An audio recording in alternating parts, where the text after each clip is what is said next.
the budget has allowed for the instant asset write-off to continue into the future. So effectively, there's no real change. It's currently $20,000 instant write-off for the 2026 financial year. It's going to be the same for 27. It's going to be the same for the 28 financial year. But here's the thing. You need to understand, first up, to be qualified, you need to have turnover of less than $10 million. So let's go through an example based on the idea that we have a company with a 25% base tax rate.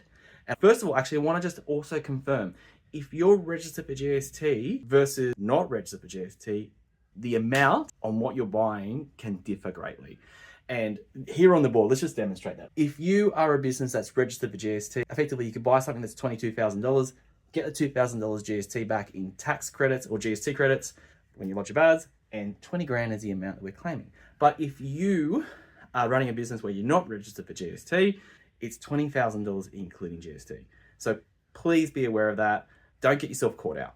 Now, let's talk about the impact on what it means in the immediate future, now and then long term, right? So straight up, in that first year we claim it, assuming we're buying a coffee machine here for a cafe, year one, we get 20,000. It's effectively, if your tax rate for a base rate company is 25%, you're getting 5 grand back, right? 5 grand less tax.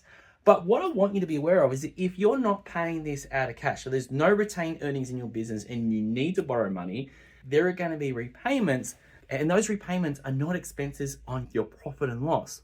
So you imagine those repayments are not there, there's no tax on those repayments, but in saying that, there's still cash coming out of your business, which means that there's going to be a tax impact. And what I've worked out is over a 5-year period, the repayments on a loan for a $20,000 coffee machine might come to $24,332. The interest impact after allowing for what you're going to get back on tax would be $1,083, which means there's $23,249 over those 5 years that's going to be taxed, right? Because it's profits, it's money, it's no tax deduction there because you've already had the tax deduction up here. So effectively what that means is if we take that 23,249 and we multiply that by 25%, it's going to be 5,812 of tax, or about, I think it's about $1,600 over each year average, right? But you can see the difference. So to do this, it's going to cost you $812 over the 5 years. What do you guys think? I still love the instant asset write-off. Do you think it's still worth it? Let me know in the comments.